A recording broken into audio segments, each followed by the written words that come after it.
Alors,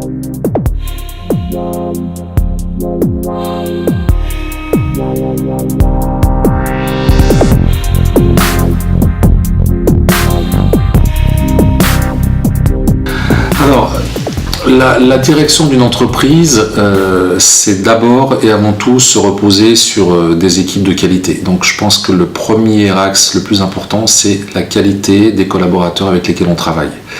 Moi, j'ai une conviction aujourd'hui, et c'est ce qui a peut-être le plus évolué, c'est qu'il ne faut pas hésiter à recruter des collaborateurs chers parce qu'ils sont bons dans leur domaine de compétences, plutôt que de chercher à faire quelques économies qu'à la sortie, on risque de payer très cher.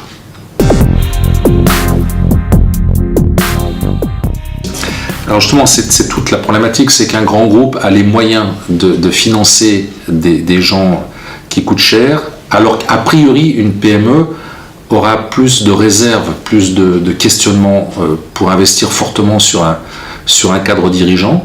Et je crois que c'est justement l'erreur à ne pas commettre. C'est pas parce qu'on est PME qu'il ne faut pas y aller. Il faut y aller, il faut accepter de payer quelqu'un de très bon qui vous fera de toute façon un job avec une valeur ajoutée évidente.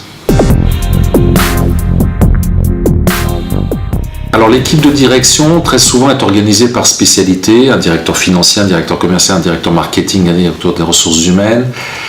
Moi, j'ai un objectif extrêmement clair. En tant que directeur général, je suis largement moins compétent que chacun de mes collaborateurs directs, chacun dans son domaine de compétences. Je suis d'abord très favorable, mais ça, j'ai pas pu le mettre en place dans les grands groupes dans lesquels j'ai travaillé. Moi, je suis très favorable à une co-direction générale, c'est-à-dire dans les boîtes que j'ai créées et dans la prochaine que je m'apprête à racheter, puisque je suis parti pour acheter une entreprise, je cherche la co-direction générale. C'est-à-dire que pour ne pas vivre durablement la solitude du dirigeant, qui est un vrai problème, co-partager toutes les décisions, c'est extrêmement important. Donc 2 directeurs généraux payés au même salaire pour se partager les différentes fonctions, c'est vraiment la solution que j'ai préféré adopter.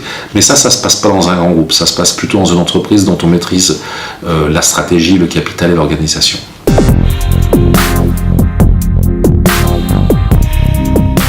La clé principale, c'est la confiance. Je crois que il y a 2 choses. Il y a la confiance et il y a l'environnement de travail. La confiance, c'est évidemment, si on recrute des collaborateurs, des dirigeants, des cadres dirigeants, c'est parce qu'on veut s'appuyer sur leurs talents, sur leurs compétences. Et puis après, il y a la convivialité, et c'est la vraie vie, quoi. Une entreprise doit être comme la vraie vie. On n'est pas là avec les galons hiérarchiques par rapport à une équipe. On est une équipe qui est soudée. À un moment, il faut 1 ou 2 patrons pour prendre des décisions, mais vraiment s'appuyer sur la compétence des gens. Je crois que, très simplement, la reconnaissance dans les compétences des gens, c'est ça qui marche.